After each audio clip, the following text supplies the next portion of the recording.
Assalamualaikum and hi, I'm NAJLAA binti Muhammad Nazri as a first speaker to present our infographic of our chosen Muslim scholar, which is Syekh Daud Alfatani. So, let us go more into his personal profile. Syekh Daud Alfatani is title name among the people. His actual name is Syekh Wan Daud bin Syekh Wan Abdullah bin Syekh Wan Idris, and he was born at Patani, which is at Kampung Kelise in 1720 Masihi or 1133 Hijrah. His race is Malay due to his family roots and lineage from Patani on both his mother's and father's sides. Syekh Daud Alfatani died in 1297 Hijrah when he was 159 or 164 years. He was buried in Taif near the grave of Sayyidina Abdullah bin Abbas, which is the cousin of the Prophet Muhammad sallallahu alaihi wasallam.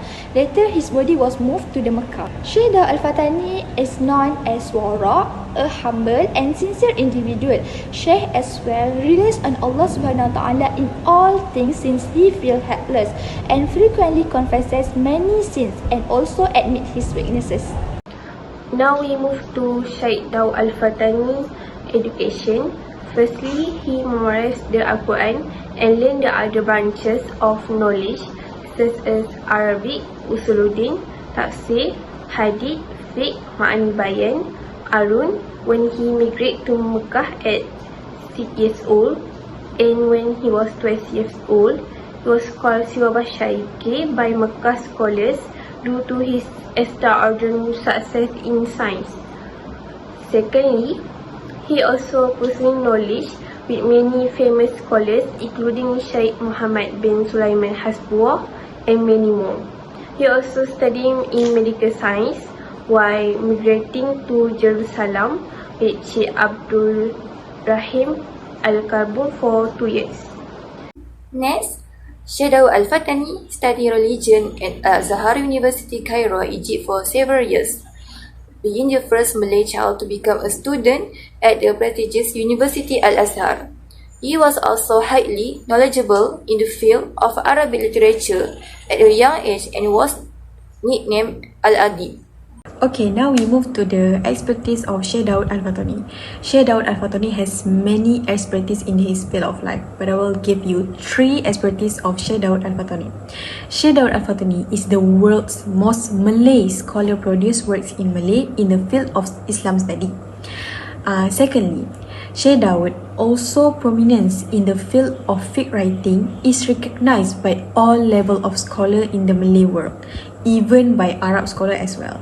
And then lastly, Syekh Daud was the first Malay scholar to produce book of fiqh in the Mazhab Syafi'i, which is complete with the title of book Rubu'. The contribution of Syekh Daud Alfatani in his writing. So if we talk about Syekh Daud Alfatani, we all know that he is one of the Islamic scholars that wrote many books of Islam. And guess what? His book include all important aspects in Islam.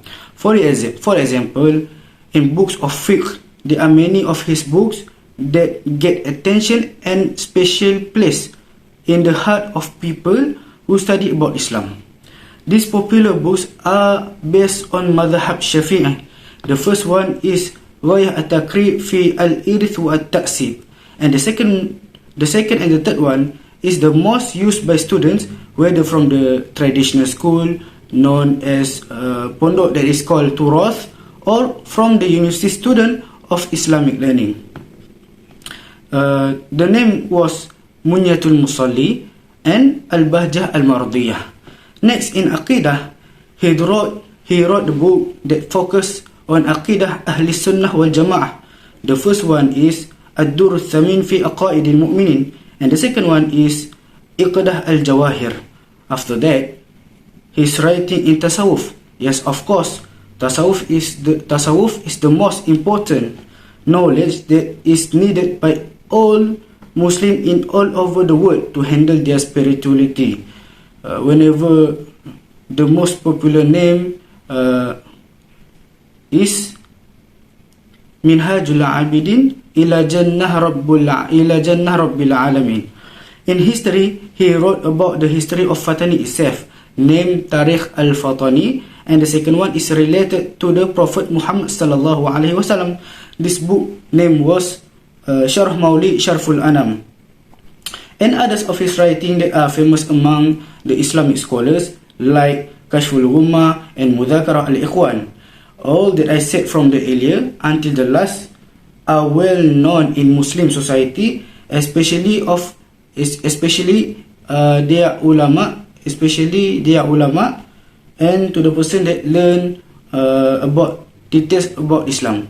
That all from me, the contribution of Sheikh Daud Al-Fatani in writing. We continue the other contribution that SYEIKH DAUD ALFATANI contribute. In addition to writing, Sheikh Daud also made a great contribution in the field of education through his role as an educator and preacher.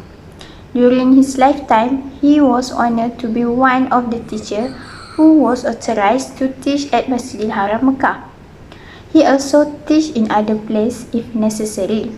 Sheikh Daud, in his busy writing and becoming Sheikh Hajj, he is still willing to sacrifice his time and energy to teach through lectures in various Islamic disciplines such as fiqh, aqidah, and Sufism. The lectures delivered by him are always attended by various groups of students, including pilgrims who come from every corner of the world. Besides that, Sheikh Daud's earnestness in spreading and elevating the teaching of Islam is clearly seen through his effort to establish a large family wakaf house in the village of Kerisik, Patani. This is his birthplace. This house was built when he returned to his homeland after some time in Mecca. This house served as a place where he teach and as a family wakaf.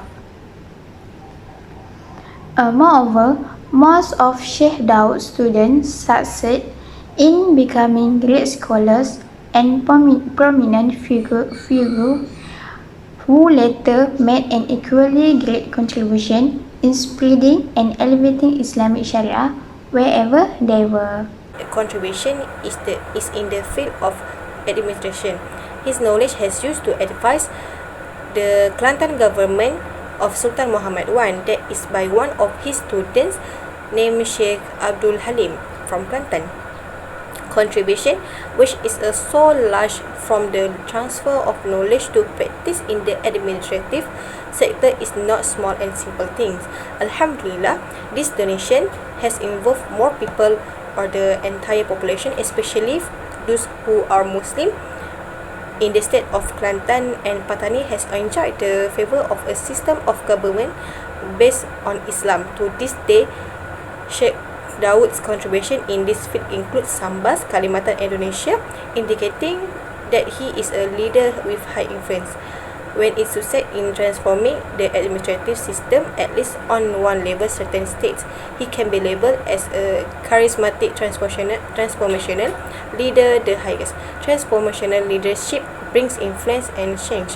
Scholarly leadership in the past in management and administration, it is clear from self-management until becoming an advisor and constructive critic to the administration or management state or country. The influence in the government was spread widely again by his students from Riau when their government used Islamic law in Riau, Lingga, Johor, Pahang and Alam